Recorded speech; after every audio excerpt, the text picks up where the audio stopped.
What I see viscerally in my work is girls of color in low-income areas just having a pretty barren landscape, like as in, middle or high school. Okay, maybe you have 3 levels of boys basketball and you have 1 of girls basketball, and they're turning away girls who are trying out. It's Taj of the Beat. And welcome, ladies and gentlemen, boys and girls, guys, gals, and non-binary pals, to another episode of All the Above, the show that gives you an unstandardized take on education. I'm Jeffrey Garrett, one of your co-hosts, and I've been a middle and high school principal and a high school social studies teacher. And as always, I'm joined by... What up, family? It's Manuel, your favorite teacher's favorite teacher. I'm a high school history teacher here in the Los Angeles area.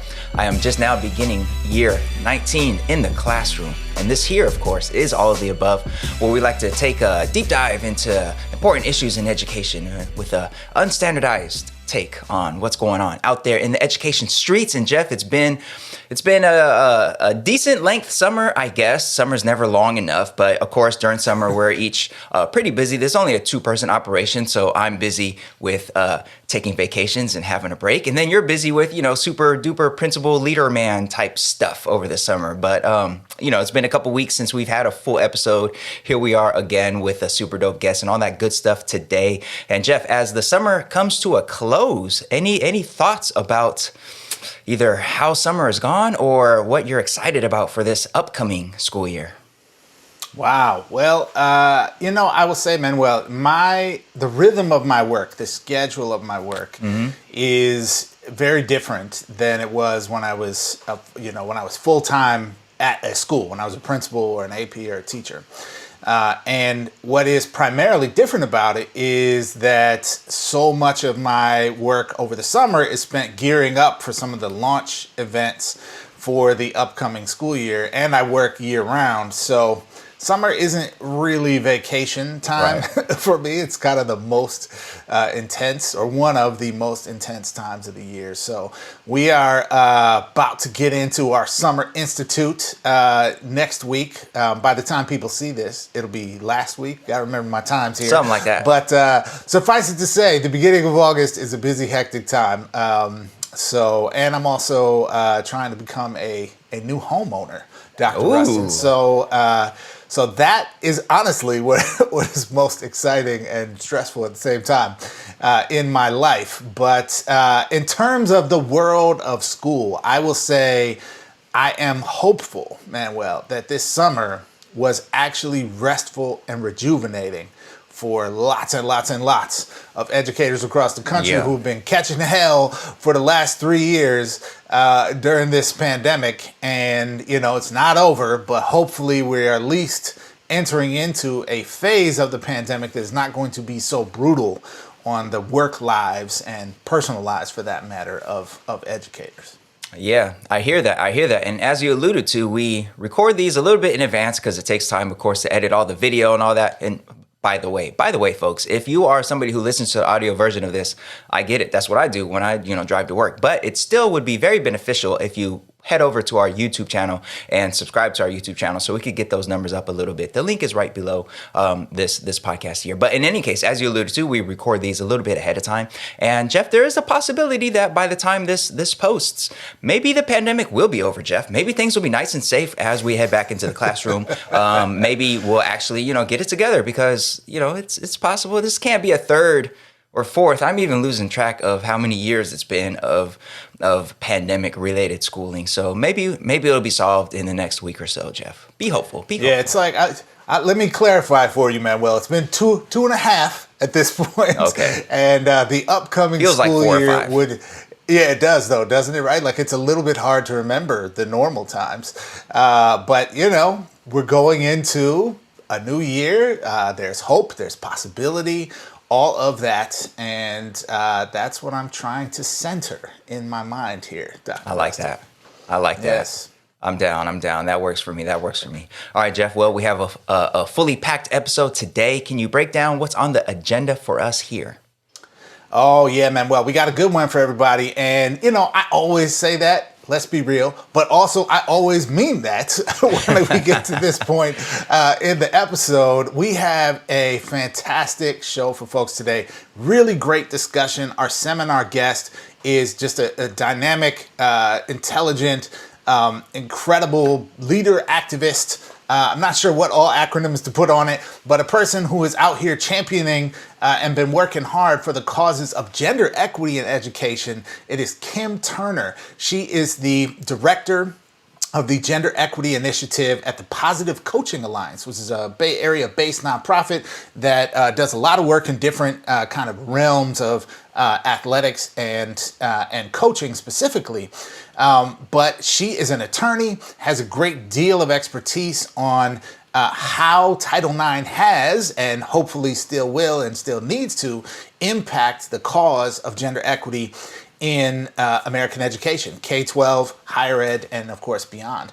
Now, it would be remiss of us not to mention that also this year, 2022, marks the 50th anniversary of Title IX, this vitally important piece of legislation, arguably one of the most impactful pieces of civil rights legislation in the history of the country, right? Like right up there with the big ones everybody learns about in U.S. history class, right? Civil Rights Act of 1964, Voting Rights Act of 1965, right? I mean, this is in that same realm of monumental pieces of civil rights legislation, and has had tremendous impact across the United States. And so we're going to dig deep into that today with Kim Turner. It is going to be a fascinating discussion, folks. You definitely don't want to miss it.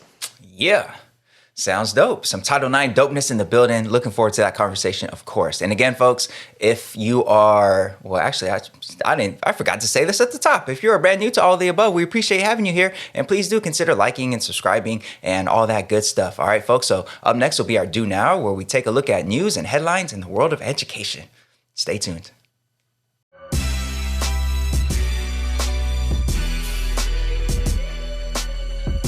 All right, folks, now it's time for today's Do Now. Let's take a look at some news in the world of education. Jeff, how are we going to do the Do Now today? Well, Manuel, it is only fitting, being just about the start of the school year here in the greater Los Angeles area, in the region of Southern California. Just about every district is either just open or just about to open. So what do you do at the start of the school year, Manuel? You take lots of attendance, and it's the worst time to take attendance because you don't know everybody's name yet, and you mispronounce stuff, and you're trying to remember which Stephanie is in which period or whatever. So anyways, just reliving my traumatic classroom memories. But we got a roll call today.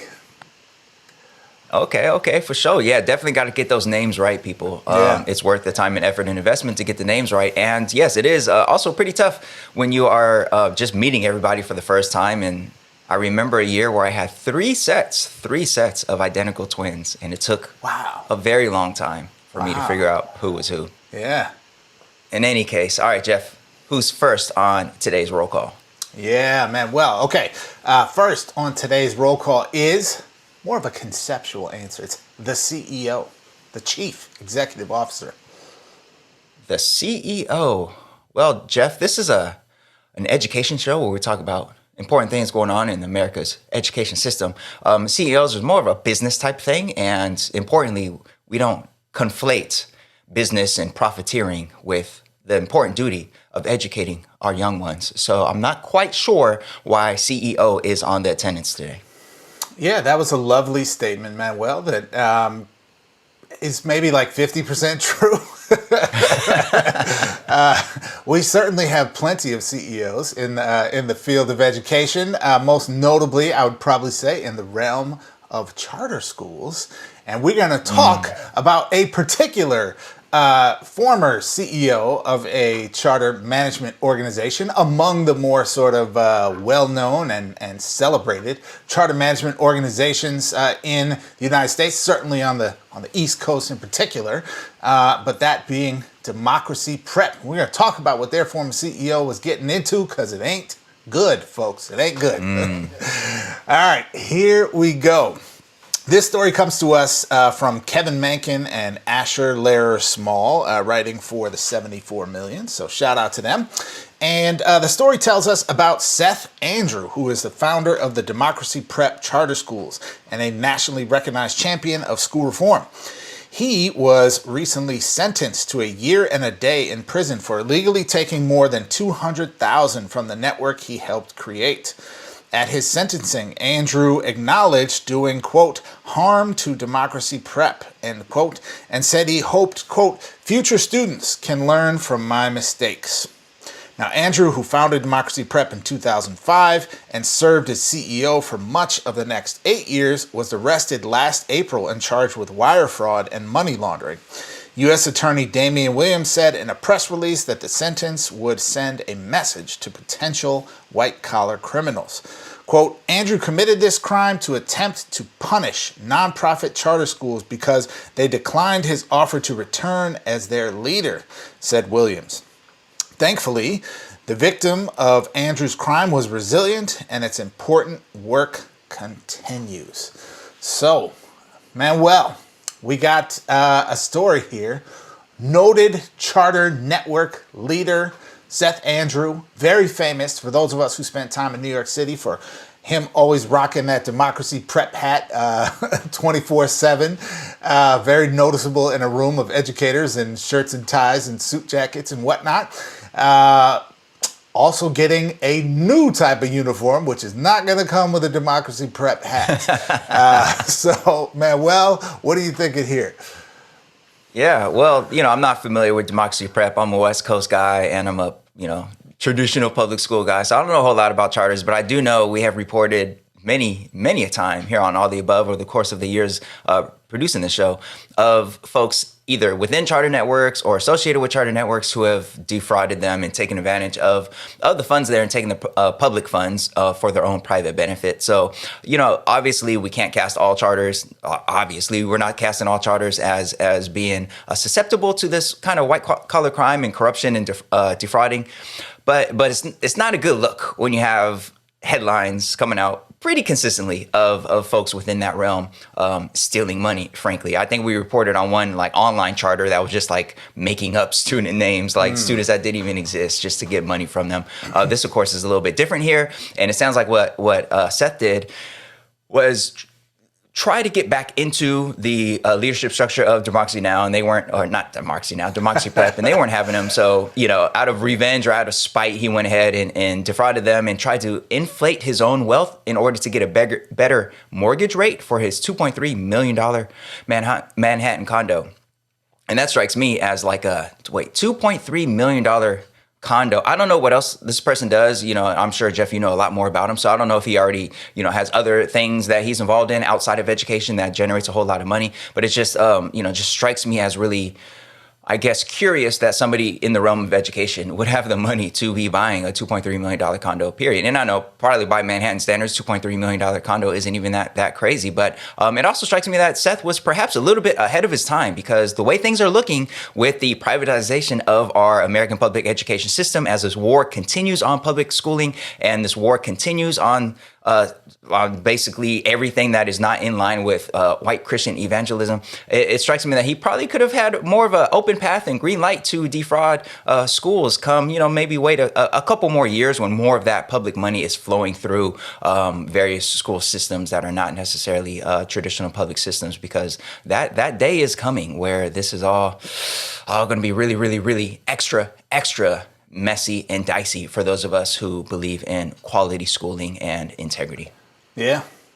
Now, I think, Manuel, this is a fascinating, yet another example, right, of what we risk when we move to an increasingly privatized system. Now, I will be the first to say there are plenty of problems with our public systems, right? And we still have a lot to do to fix. So lest we not cast stones in glass houses, right? I'm just going to stipulate that from the beginning. However, I will say, Manuel, one thing that at least all the school systems where I have any level of insight and familiarity with, that is true, is it is exceedingly hard to embezzle money which is effectively what he did here. I know it was wire fraud, right? But like effectively, he's finding a way to take personal money or to take money from the organization into his personal coffers, and whether he spent it or whether he just used it to inflate his wealth and get a better, mortgage rate. In the way our economy works, Manuel, those two things aren't actually all that different, right? Like, correct. If you are paying hundreds or maybe thousands of dollars less a month, I don't know what your interest, what half a point on an interest rate does when you're borrowing $2.3 million. Okay, I'm not in the market for 2.3. Let's just be clear, and I don't embezzle. So, funny coincidence. All that to say, though, Manuel, public school systems are very good at making sure that kind of thing doesn't happen, or is at least exceedingly difficult to make happen. There might be folks in public education who somehow figure out a way to hire their cousin, to serve in a role, or who bring all their friends when they're hired into a position, and people complain of nepotism and this kind of thing. And those things are real and worth talking about, right? But you generally don't see stories like this in actual public education because there are checks in place that prevent it, right? Like, it's not actually that difficult to make sure it doesn't happen. What is true is that in privatized context, those rules don't apply. And so there is enough wiggle room there where people can do these kinds of things. And it creates the potential for greed, the potential for, corruption to kind of take root in that way. And so it's not a surprise, I think, when we see these sorts of things happen in charter networks, because the reality is they're starting to function in the kind of corporate sphere where, the incentive structure starts to work in a way that says, hey, get away with everything you can get away with. Right? Because that's the nature of the market, right? There's no morality here. It's just do as much as you can to maximize your own profit. And so I think that is part of the danger of the folks who are leaning on charters as the transition phase from public education to private education, and really want to ultimately see a situation where what we have is publicly funded private education, right?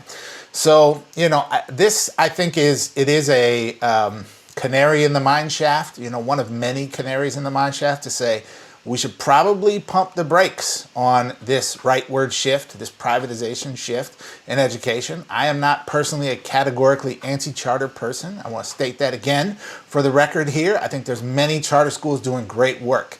And we can do things to ensure that are not necessarily overly onerous from a regulatory standpoint, that this kind of stuff doesn't or can't happen. And we have chosen not to do those things yet, Manuel. So it's fixable. It's sad. I hope that this doesn't actually trickle down to have harm on the young people that these schools served.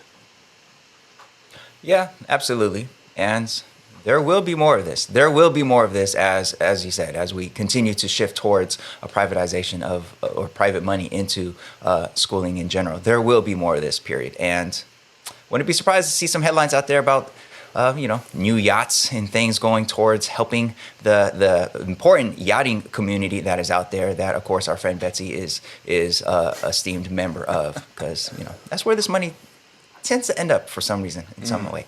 All right, Jeff, we have another name on today's roster because, of course, we don't just have one. And as a classroom teacher, I know I'm going to have many names I'm going to have to go over pretty soon in my classroom. But today's second and last name for today's Do Now is LeVar Burton. Ah, nice. LeVar, my man, one of my great television heroes from my childhood, Manuel. And I need to go down just a very brief retrospective here on how dope LeVar Burton was as a young person, and is, right? But I mean, especially at that era, right? When I was a young child, okay? I first got to know LeVar Burton on Reading Rainbow.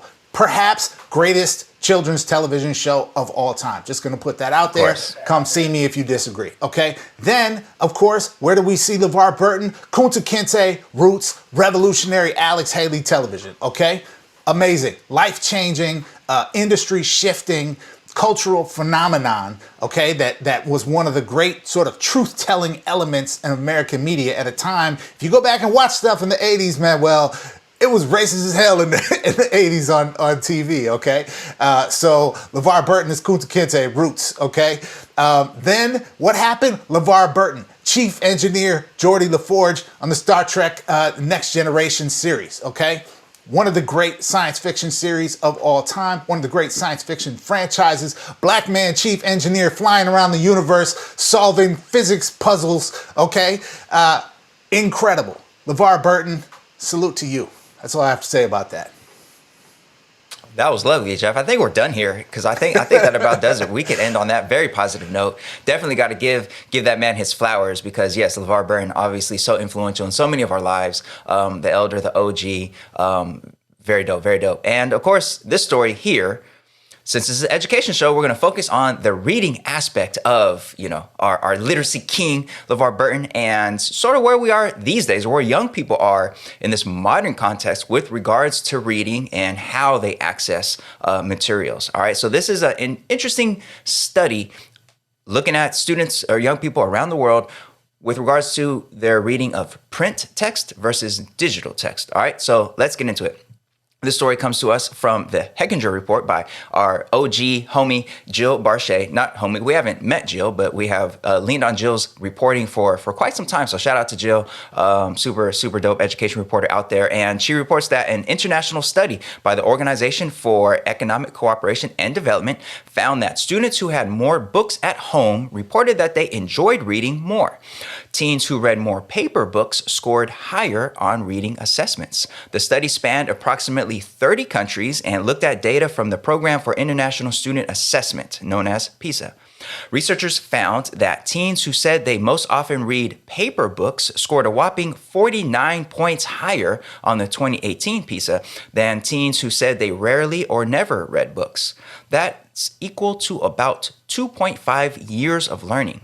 By comparison, students who tended to read books more often on digital devices scored only 15 points higher than students who rarely read. That's a difference of less than a year's worth of reading. In other words, all reading is good, but reading on paper seems to be linked to vastly superior achievement outcomes. So, Jeff, the world is changing. I watched a lot of Reading Rainbow as a child, and yes. I do not recall LeVar pointing me to a new reader or Kindle or any kind of like digital anything really. So times have changed. What are your thoughts about this study and this difference in reading scores for folks who read primarily print materials versus folks who are more likely to read digital materials? Yeah, man, this is fascinating data, and I feel like I need to quote the theme song of Reading Rainbow right here, Manuel, as I frame my response, because, folks know butterflies in the sky, right? I mean, it's amazing. Come on, man. The little, what's the little sound in the background of that theme song? I can't even mimic it, but it's some sort of weird electronic 80s sound. I want you to try to mimic it. I can't. I don't even know how to make that sound with my mouth. Yeah. But towards the end, right? What are the lyrics? Take a look. It's in a book. It's Reading Rainbow, okay? Now, of course, that song was probably written in 1978 or something like that, right? But I will say, Manuel, it doesn't say, take a look, it's in an iPad, or take a look, it's in a Kindle, okay? Now, children have been reading books, tactile, holdable, touchable, colorful, sometimes the little children ones where you put your finger in and you move around the little cloth giraffe head or whatever, right? The sensory experience of reading is from the very earliest ages a fundamental, important aspect of connection with the text. Now, as you get older and we move from, picture books to picture books with text to, more young adult chapter books, right? To more just adult novels that might have hundreds of pages and no pictures. Certainly that perhaps levels the playing field between what kind of experience you can have on a Kindle or on some other e-reading device versus the kind of experience you can have with the physical text. But I still think, Manuel, that what this article is pointing to, and that I think confirms a anecdotal, albeit, sense that I have of just experiencing young people in classrooms in different settings, that there is something special and unique about the physical experience of holding a text, right? It is tactile in a way that an e-reading device is not. It does not emit the light into your eyes that comes from screens that we know has an effect on brain function, and that also can cause strain and stress on the eyes. And there's also something, Manuel, I think, to the idea that when you're turning physical pages, you have a constant physical indication of making progress. And there's something in our minds that feels some measure of, little dopamine hit or whatever of like, wow, look how far I got today. Like I'm almost halfway through or whatever, right? And you're not getting those same kind of indicators as you are with a physical book when you're engaging with an e-reading platform. So it's not surprising to me at all, Manuel, that we would see this kind of distinction. Now, as a person who both has bookshelves full of books and a Kindle sitting, on my nightstand, albeit I haven't read it in quite some time, I will say that, there is probably some value in having both means of engaging with text available, letting students have some choice, or engaging intentionally with one tool in a certain kind of setting, another tool in another kind of setting. For example, when you travel, it's nice to have a Kindle and not have to pack your suitcase with a bunch of heavy books that you have to pay for at the airport, right? But when you're home, which is where a lot of reading takes place, or when you're in school, which is where a lot of reading takes place, I think we should pay attention to the fact that there are some indicators we have here of real benefit for students engaging in actual physical texts rather than e-readers, Kindles, iPads, Chromebooks, etc. Yeah, there's that. I agree with you. I am an old head. I like physical, tactile things, and I just am of the belief that everything you said is correct. There's something special about the actual physical printed text, and I, for one, prefer that for myself. For sure. But according to the study, there's a little bit of a correlation versus causation situation here, because the study wasn't able to go deep enough to really get to the bottom of why these results are what they are. Because, for instance, a student or a young person who really loves to read, the adults around them might realize that they really love to read, and that a young person might be more inclined to get gifts that are books, like for their birthdays and celebrations and things like that. And perhaps they are more likely to read printed materials because more printed materials are made available to them because they love to read. So it might not be that the printed material leads to the boost in reading scores. It might be that the strong reader has more printed material around them, and therefore their reading scores go up. So, so there's that possibility. More research, of course, needs to be done here. Importantly, digital text just opens up a whole world to young people who perhaps wouldn't have been able to access that, especially lower income folks around the world. Digital text just makes it so much easier for folks to access just great stories from around the world and through time, even if they don't have local libraries or printed materials within range to them. I know a lot of my students, my high school students, a lot of them spend their free time, their nutritions, lunch, passing periods, reading like manga comics and things like that, like off their phone, like these digital texts off their phone that they probably wouldn't be. They're bootleg, so that's a problem. That is for another discussion another day. But they wouldn't be able to access a lot of these materials if they only had, printed, or if it had to be in print. So, the digital space has come a very long way with providing folks around the world, especially lower income folks, with access to reading materials that perhaps they wouldn't have had in the first place. But the study does point out that the stronger readers also happen to have more printed text around them. So there's still, strong links between class and reading ability. And a lot of those gaps from before are still persistent today. So that's still there. What's troubling about some of the results of this study is that across the board, young people are also more likely to say nowadays than they were in the early 2000s that reading is a waste of time. So the amount of young people who have indicated that reading is a waste of time has gone up. I think it said like 5 percentage points or something like that. And for the first time since 2006, or reading scores generally are lower than they've been since 2006. So they're going down a bit. And of course, I think us old heads will probably attribute that to just the change in media and so much video access and so many other things going on besides what's in a printed book. So that's a bit troubling. But honestly, we have so many other things that might might get in the way of human civilization before that reading situation even comes up to the forefront. We'll see if we could get through this climate crisis and these multiple pandemics and all that, and then really have a reckoning with what digital devices and our internet connectivity has done to our ability to like read and interact and be humans. Yeah. Yeah, I'm really glad you brought up that last point in particular, Manuel, about kids expressing effectively like less interest in reading. And it made me think a lot about my own life as an adult, right? Like I for sure, Manuel, read fewer books today than at any point in my life. I would say the last 5 years of my adult life I've read the fewest books that I've ever read literally since I learned to read at like 3 years old. Okay. So there is a shift I think we're seeing. And when I think about it, Manuel, part of what I think about, and I'll be transparent, I don't have data around this. I hope someone is out here gathering this data. It's like, what are we really seeking when we read, right?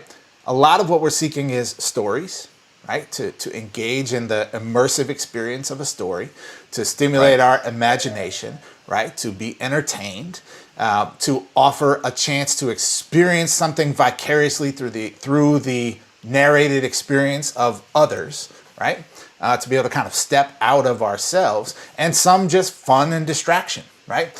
Now, if you stack all those things up, I don't think human beings are doing less of that today than we used to. I don't think I'm doing less of that today than I did at any other point in my life. I think maybe in some ways I'm even doing more of that today, but it's just not taking the form of books, right? It's taking the form of articles. It's taking the form of podcasts. It's taking the form of, video. There's so many television channels, streaming services, etc. So much content, YouTube videos, all this kind of stuff, right? We're like, I am getting those experiences, those immersive experiences, engaging with story. We as humans are storytelling creatures, right? I'm getting those experiences with other types of media. And so I don't know if that's a good thing or a bad thing. I don't know. Maybe I'm just telling my experience and that isn't true in the larger data set of humanity. But it is making me think about, like, are we just seeing some evolution of how human beings meet the needs that we used to meet with books through other venues? Yeah, that's a great question. That's a fantastic question, actually. And I guess we will see. I mean, hopefully more, data is collected and research is done about that, because that's a fantastic point there. And I don't know, man, I still miss the days of just a couple TV channels and a couple things to focus on at a time. I do miss those days, and I will forever miss those days. The constant juggling of things happening and to look at and to think about, that constant juggling is tough, man. It's tough. But yeah, all right. That about does it, folks, for today's Do Now. We talked about some defrauding of a charter network and interesting reading study there. And now we're going to shift gears and dive deep into the impact, the long legacy of Title IX as it pertains to our education system here in the United States. And that'll be a super dope conversation with Kim Turner coming up next in today's seminar. Stay tuned.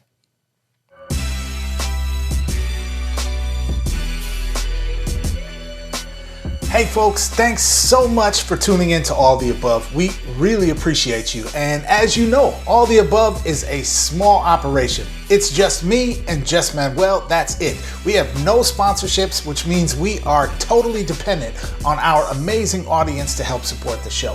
So here's what you can do. Go to our website, which is aotashow.com/support. That's aotashow.com/support. There you can find links to everything you can do to support the show. You find all the links to every platform that we're on, where you can like, subscribe, follow. Make sure you share our show with your whole network. Also, you can donate there. We are on Venmo. We're on Cash App, and most importantly, you can find the link to our Anchor page where you can become a monthly patron.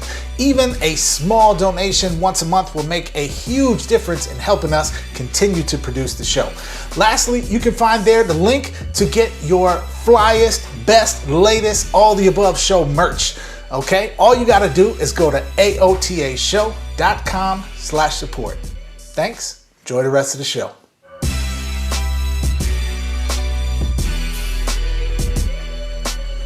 All right, folks, welcome to today's seminar. Thanks so much for joining us today. And we just could not be more happy to have you here with us because we have a fantastic guest who's going to help us explore, I think it's fair to say, one of the more interesting topics in education for this entire 2022 calendar year, that being the 50th anniversary of Title IX.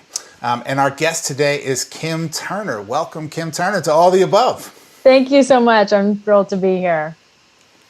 All right, let me tell you a little bit more about our guest. Kim Turner serves as the Director of the Gender Equity Initiative at the Positive Coaching Alliance, advancing sports-based gender equity for girls, coaches, schools, youth sports stakeholders, and community programs. Kim has a decade of experience as a nonprofit Title IX attorney, including with Legal Aid at Work's Fair Play for Girls in Sports project. She presents and writes for diverse audiences on sports-based gender equity, Title IX, and related issues, and advocates for equity-spurring legislation, and provides technical assistance, resources, and tools. Before law school in New York, Kim worked for a United States Senator and with the National League of Cities in Washington, D.C. Kim serves as an advisory council member for the nonprofit Bay Area Women's Sports Initiative and served as a member of the expert review panel for the Women's Sports Foundation's report, 50 Years of Title IX, We're Not Done Yet. Kim also coaches youth sports and played Division I college volleyball for Brown University. Welcome again, Kim, to All the Above. So excited to have you here to unpack this just incredibly rich topic for today. And I'm going to kick it over to Manuel for our first question. Kim Turner in the building. Thank you so much for taking time out to be here with us here on All of the Above. Now that was some bio, so we know you have a lot going on, and with this being the 50th anniversary of Title IX, we know you're particularly busy, so thank you for finding time for being here with us here on All of the Above. Now, Title IX, of course, signed into law by fierce civil rights advocates, President Richard Nixon, was signed into law in 1972, and is one of the most discussed pieces of federal legislation out there, and also widely misunderstood in some ways. So I first want to start by just reading the text of Title IX, which is just 37 words long. It reads, quote, "No person in the United States shall, on the basis of sex, be excluded from participation in, be denied the benefits of, or be subjected to discrimination under any education program or activity receiving federal financial assistance." Now, those 37 words, of course, have led to extensive changes in American education. And we want to start by asking you, what do you think we tend to get right in our understanding of Title IX? And what do you think we tend to perhaps misunderstand or need to learn a little more deeply about with regards to what Title IX is? Yeah, thank you for that. Well, I'm thrilled to be here, thrilled to talk about Title IX on its big birthday. Happy 50. And, I hope the celebration won't just be this year. It'll be next year and for years to come. But yeah, in terms of what we've gotten right and what we need to maybe adjust or expand on the law, I think a lot of folks understand that Title IX has opened a lot of doors for a lot of folks, especially girls and women in education. And I'll just, quickly break it down for folks who don't know Title IX that well. And I know there are going to be experts and there are going to be new folks. So Title IX basically says you can't have gender-based discrimination in federally funded educational programs. And, what people get right is, this is about athletics. They know Title IX gave girls and women, for example, a lot of opportunity to play, say, high school and college sports, which it has done a great deal in that realm. But we also sense that it's more than that, right? And there's so much more than that. So some things that folks don't really realize is that Title IX, for example, some facts that I like to share with folks are it covers preschool to colleges and universities. So if you have a federally funded preschool program or elementary or middle or high school or college or university program, that's Title IX subject if it's getting federal funding, just $1 of funding. It doesn't have to be in the millions. So if someone's in a middle school and they're having a gender-based discrimination issue, Title IX would come into play if that was a federally funded program. And then some other things that people don't realize about Title IX, some fun facts are that it was actually passed, as you mentioned, President Nixon, but this was a bipartisan effort. And a lot of people these days with our, very fractured political climate can't picture necessarily a lot of bipartisan effort, but this was a really wonderful bipartisan effort. signed into the law by President Nixon, but was sponsored by two senators, one of which was Patsy Mink, who was the first woman of color to come into Congress from Hawaii. And she was a visionary. And a lot of people don't know that story. And thankfully, there have been a few articles and whatnot about her this year. But if you have a chance, Google, study, read about, talk in your classrooms about Patsy Mink, because she's an incredible role model who herself experienced gender discrimination. She applied to many medical schools and was not permitted to attend because she was a woman. And so she had to resort to going to law school to go for a professional degree. And even after going to law school, was denied the jobs that she sought because she was a woman and because she was a mother. And so she and Birch Bayh of Indiana, the other senator who joined her, had this visionary piece of legislation that realized, like, there's more work to do in the civil rights space. This is a civil right. And so that's another thing people don't always think about. This is a civil right, Title IX. And we had a lot of great progress in the 60s around the civil rights movement. But I think there was a recognition that, Senator Mink and Senator Bayh and many others realized there are still a lot of folks that aren't able to experience, as you say in the law, the benefits of education because of gender. So thankfully, Title IX went further to indeed protect those rights and create an entitlement that you should be able to fully access federally funded education regardless of your gender. So a lot of good things have happened. A lot of realizations are still ongoing. And then just a fun fact, I think people sense there are, say, many more girls and women playing sports as a result of Title IX, and that's school-related sports. So K-12 college university sports. But just a fun fact and a celebration point is that Title IX passed in 1972. There was about 300,000 girls playing high school sports in our country at that point. And now there's at least 3.4 million girls playing high school sports. And frankly, not, it's as a result of the law. Yes, Title IX opened those doors, but I like to remind people, girls and women always wanted to play sports. They were always interested. It's just that the door was literally closed. And so it hasn't created the interest so much as made it possible to act on it. And I'm really proud of that and kind of a ambassador for Title IX in my work in that way. Wow. Really appreciate that context, Kim. And I think I'm still trying to conceptualize in my head a picture of Patsy Mink and Senator Bayh from Indiana and Richard Nixon coming together to work on Title IX. In today's political context, it just feels like some kind of fictional thing that just could never happen. But certainly glad it did.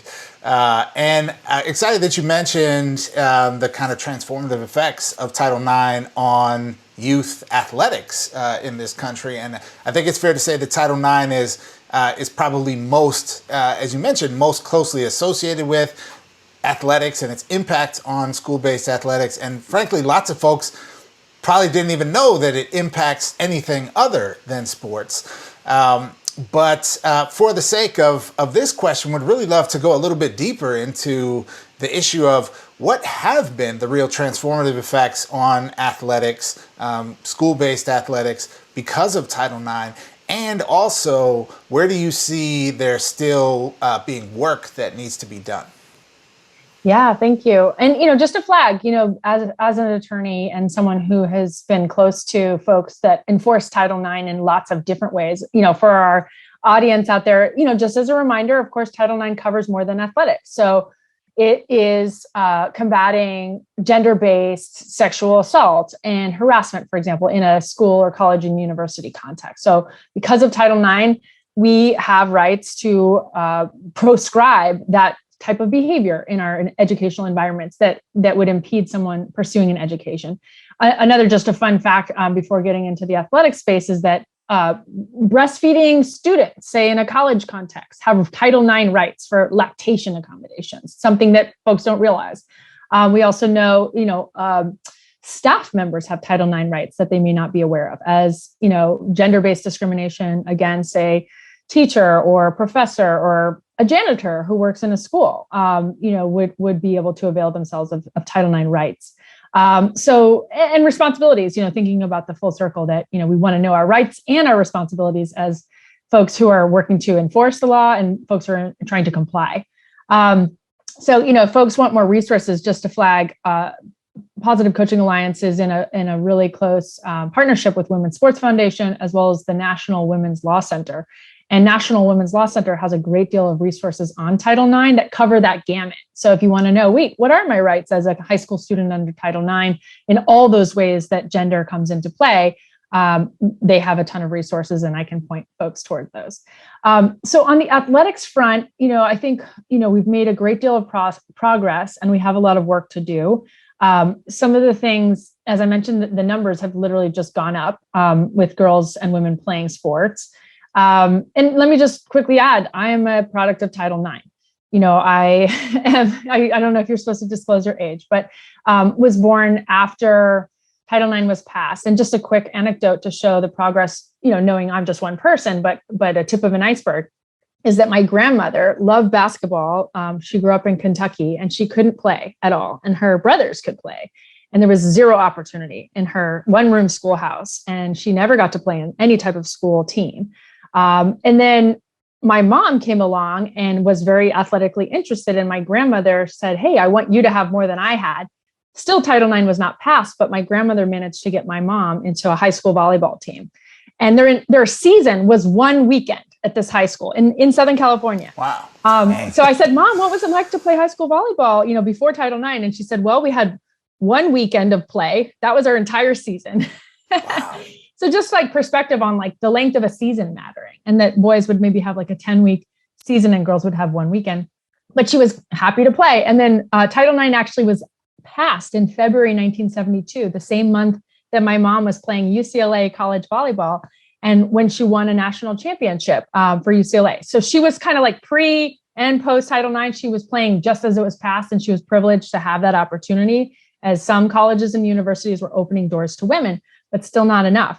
And then I came along, a few years after that, and I had a host of opportunities: park and rec, school-based, elementary, middle, high school, college, and I got to play college volleyball. And I'm so grateful because I saw that progression through my grandmother and my mom's eyes, that we've gotten so much more. Now, we know many more girls and women are playing, but we know that there's still doors closed to many girls, women, and people, regardless of their gender expression and identity. We know that we still have work to do. And so some of the issues in the athletics field that we're working on is the fact that there are many girls, especially in low-income communities and communities of color, that are not getting that chance to play in the sports context. And so Title IX compliance and awareness is not there yet. And that's why the "We're Not Done Yet" title of the Women's Sports Foundation report is important, that we want to celebrate this year, but we have a lot more to do. And what I love about this area of the law and Title IX discussion is that we have a lot of, as you say, like in the political climate, there's a lot of challenges. There's a lot of intractable issues out there. But advancing Title IX and making sure that everybody, regardless of gender, can play sports and have an opportunity to run around and have fun and exercise and play and make friends and learn new skills. Anyone can have that opportunity. And we can actually ensure it's afforded to everyone, regardless of gender, race, socioeconomics, location, ability, et cetera. And that's part of our Positive Coaching Alliance sort of goal, is to make sure any kid can play and play in a positive environment. So I focus in particular with our gender equity initiative on girls of color, women of color coaching, and making sure girls can play in higher numbers, especially in communities that are underserved and lacking resources. And we've seen in the reports over the last many years now that girls of color and girls in low-income communities are still raising their hand saying, "Put me in, coach," but there isn't a team to play on per se, or they might face pretty stark inequity compared to their boy counterparts. Yeah, and we'd love to ask you a little bit more about that. Actually, first, I would love to point out that any mention of a UCLA national championship earns extra credit here on All the Above, because we love UCLA. We are the official podcast of UCLA, unofficially.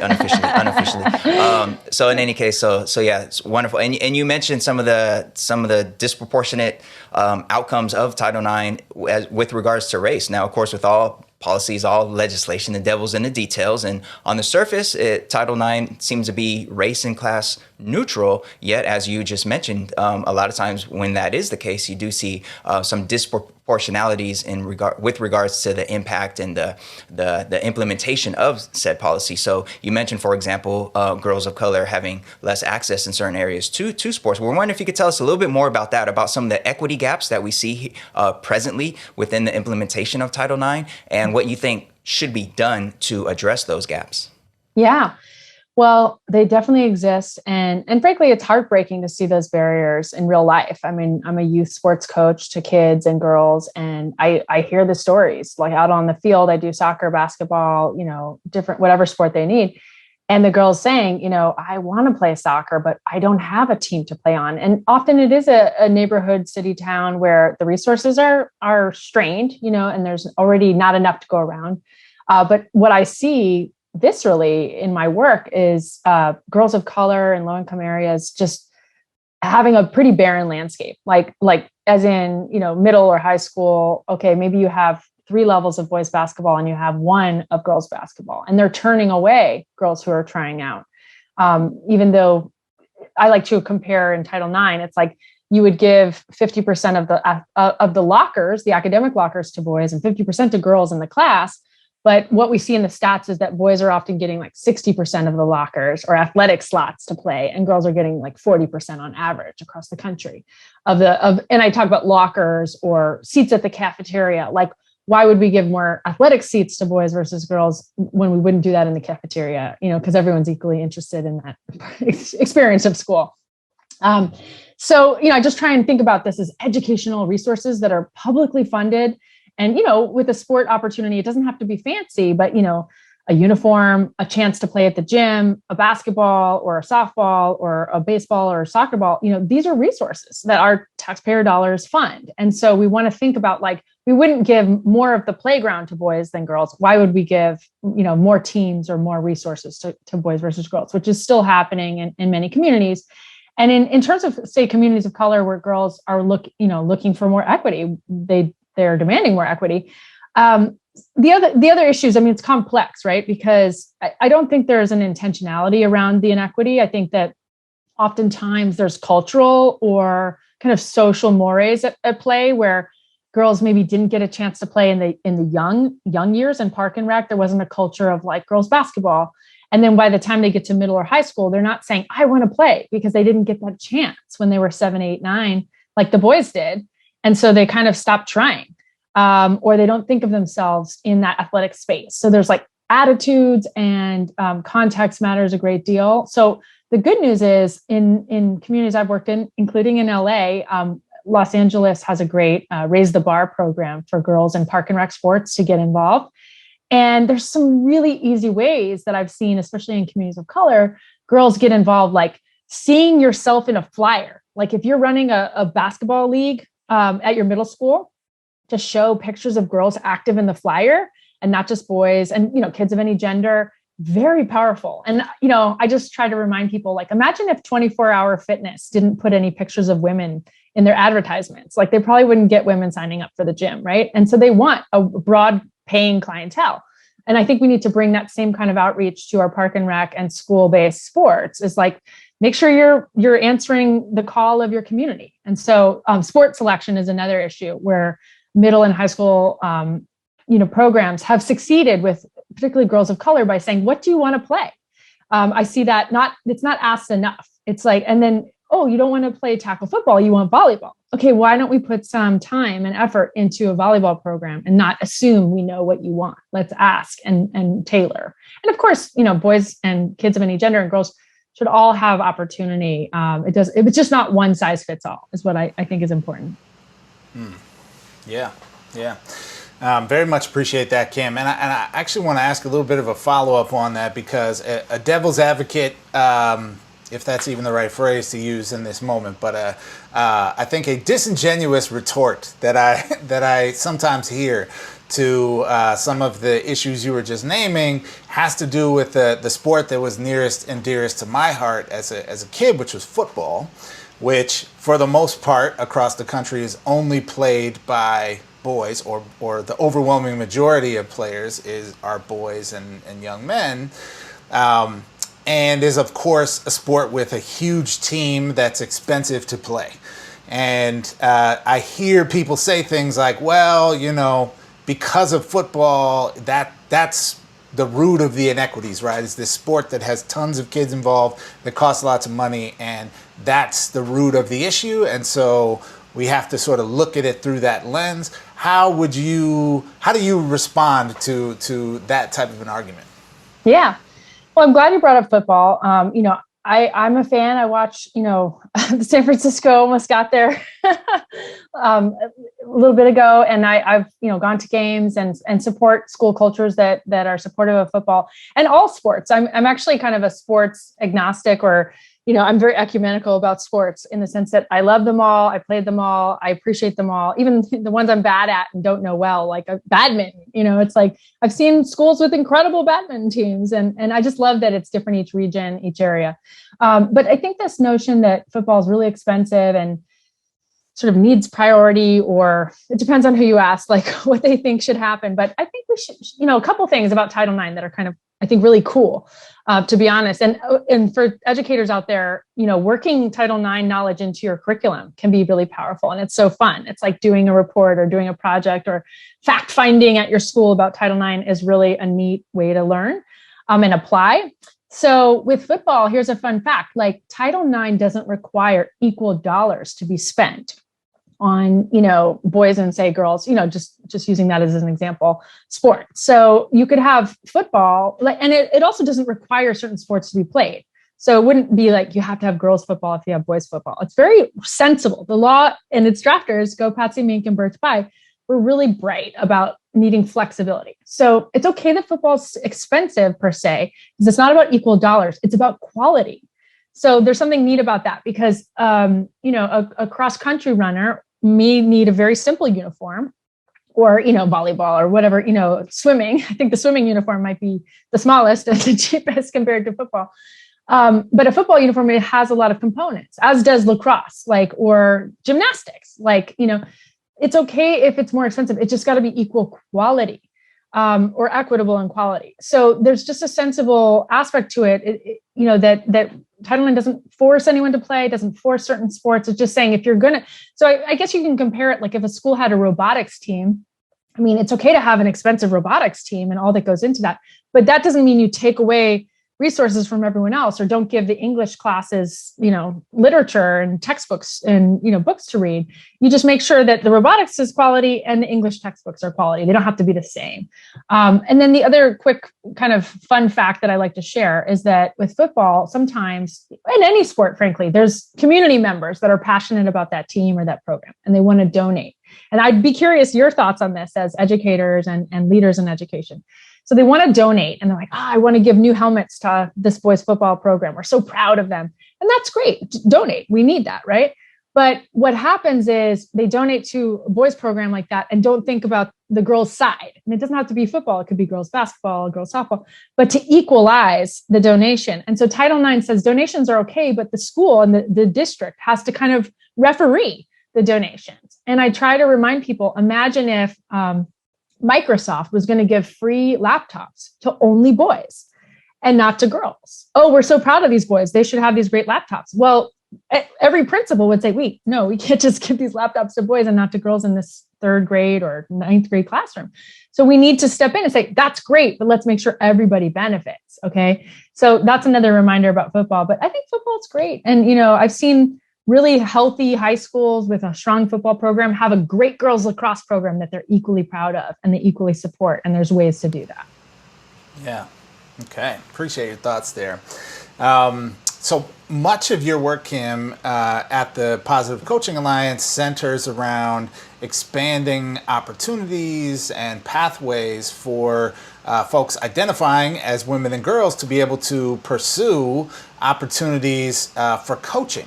And even though there's probably lots of connection between those people who grew up playing sports as an athlete and those who become coaches, there is, a little bit of an important distinction there in terms of the question we often think about on this type of show, which is who are the people who are in teaching type positions with our students across the country. So wondering if you can share with us a little bit about where you see or have seen the impacts of Title IX on the coaching landscape today. And, of course, we have seen progress in sort of anecdotal ways, at least at some of the highest levels with, some women coaching in the NFL or the NBA or that sort of thing. But yet we still see large numbers of men coaching in girls and women's sports at all levels. So I wonder if you can just share a little bit with us about where you've seen the impacts of Title IX on the coaching landscape and what do we still need to work on with regard to that in terms of gender equity. Yeah, thank you. Yeah, and at Positive Coaching Alliance, we do have a relatively new gender equity initiative. And one of our focal points is getting more women coaches of color into the coaching ranks. Just a quick fact, which is broader than schools, but encompasses schools, it really is that youth coaches are about 25% women, those who identify as women. 1/4, it's really small. And I think we know, all of us, a great, strong, influential woman in our lives who is an athlete or maybe isn't an athlete, who would be a great coach. And we know coaches are mentors. Coaches are character developers. Because often they're teachers too, right? The coach teacher is an incredible hero in our world who takes on so much to teach kids, not just in the classroom, but beyond. And we all know that athletic lenses provide kids a nice alternative when they're, maybe not connecting sometimes with the school. It's through the coach, it's through the sport that they might get that traction with their educational experience, that it motivates them to study harder, to stay in school, to keep up the GPA. As we do see athletes, oftentimes, especially girls who play sports, staying in school longer, graduating at higher rates. And just a fun fact, girls who play sports in high school make higher wages as adults, according to one economist, Betsy Stevenson, 7% higher wages compared to non-athlete peers. So we know that coaches are like helping girls get earning power as adults.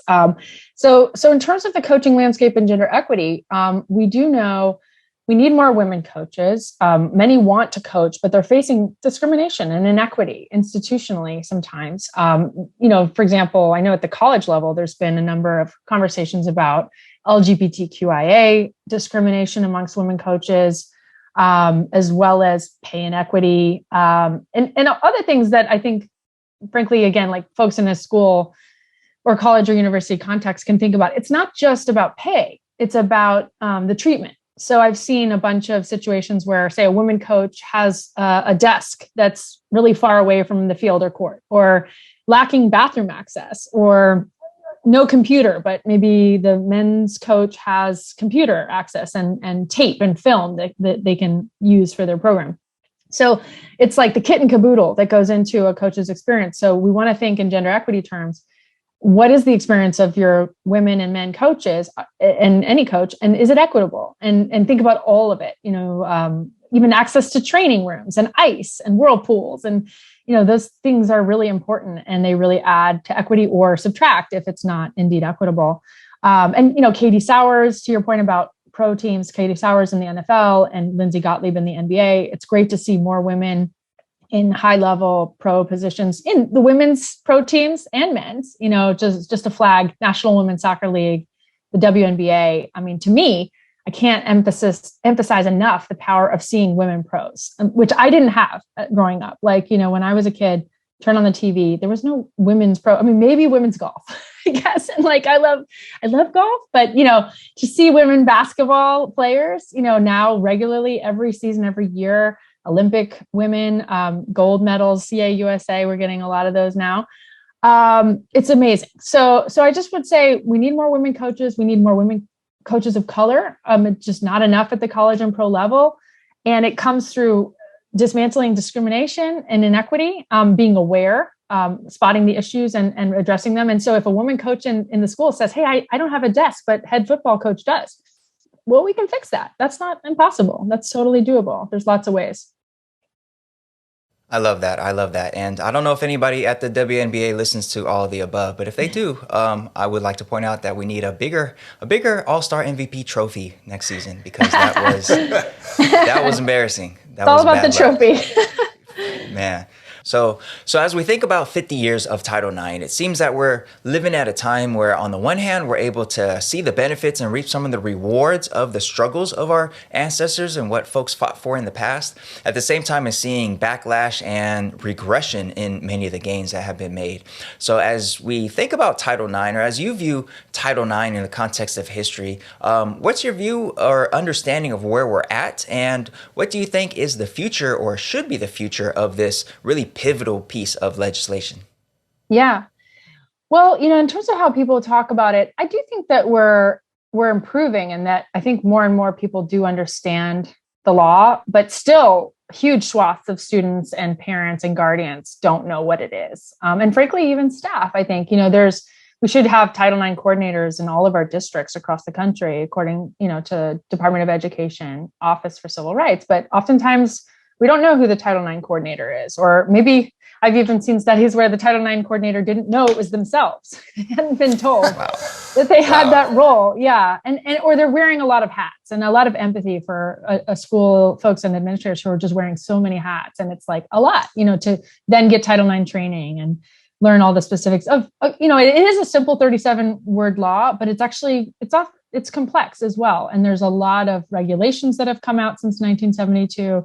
There's in the athletic space, Dear Colleague letters, which some people might know about, that give guidance about like how to apply the law. And one of my passions is education, about Title IX. How do we make it approachable and interesting and, sort of digestible? Though I'm an attorney, I actually pride myself on trying to break it down in really simple terms, like, that an athletic director, a coach, a principal, a superintendent, anyone, a girl, a high school girl, could understand.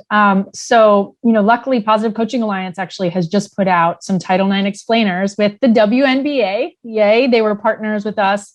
Just a couple months ago, we started this really fun project of trying to explain to a coach. We have a coach version and we have a youth version.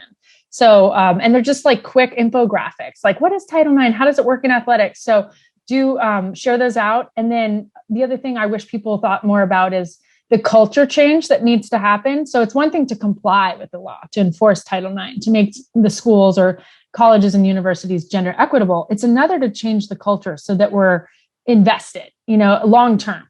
So it's not just, I have to give girls basketball space in the gym. No, we want to, because this is co-curricular. It's part of that girl and those kids' education that they get that chance to play and exercise. We know kids learn better if they have that chance to play, exercise, be with teammates. So I hope that in the future, we think more about, like the positives of Title IX and not the mandate. And I hope in the future, in some ways, we don't talk about it as much because it's a given. It's like, of course, I actually had a case a couple of years ago where girls didn't have a locker room and boys did. And no one questioned it. It was like, oh, yeah, that's just the way it is here. And that is really where we need to move from. It's like, no, we need everyone to say, this isn't right. We can fix it. It's not rocket science. It's not that hard.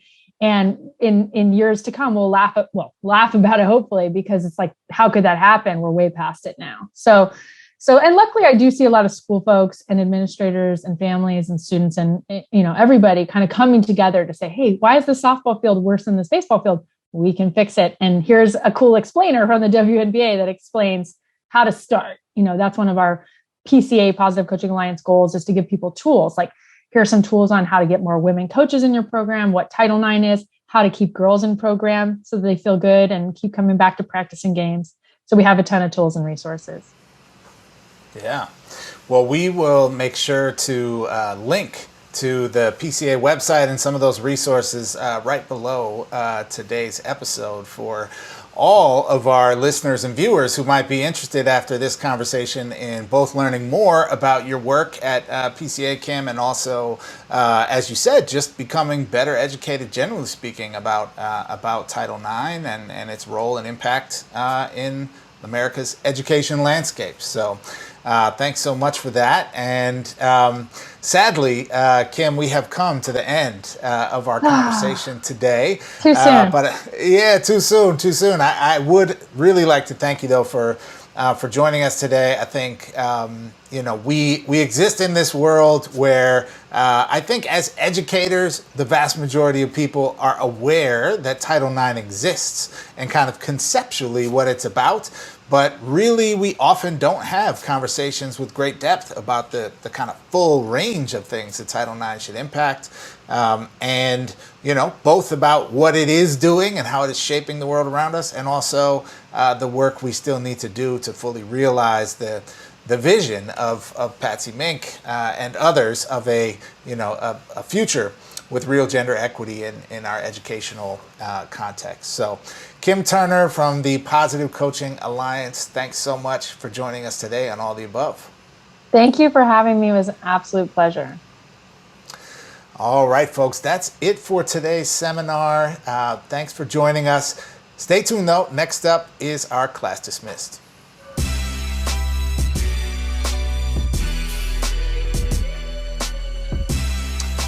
All right, folks, we have come to that time in our episode. It's the very end where before we go, we like to pause and give some love, some shout outs, and celebrate some good news out here in the world of education. It is our Class Dismissed.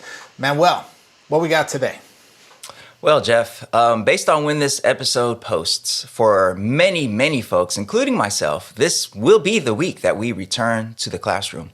And with so much discussion out there about the teacher shortage, with so much discussion out there about how incredibly difficult it is to work in education generally and to be a classroom teacher specifically right now amid the pandemic, amid the constant attacks on our profession, it's a incredibly bold step to go back into the classroom. And we want to salute all the classroom teachers out there who are returning to the classroom amid all the challenges that are out there. And we just want to wish everybody a fantastic, fantastic school year. Now, those who made the decision to not return to the classroom, salute you too, because obviously that is a very legitimate and proper choice for so many of us out there. But for myself and the other folks who are going back to the classroom, this is year 19 for me. And I know there's a lot of folks who watch our show and listen for whom year 19 was quite a while ago. And we know there's a lot of folks who are watching or listening who are in year 2 or 3 who really came up in the profession during the pandemic, which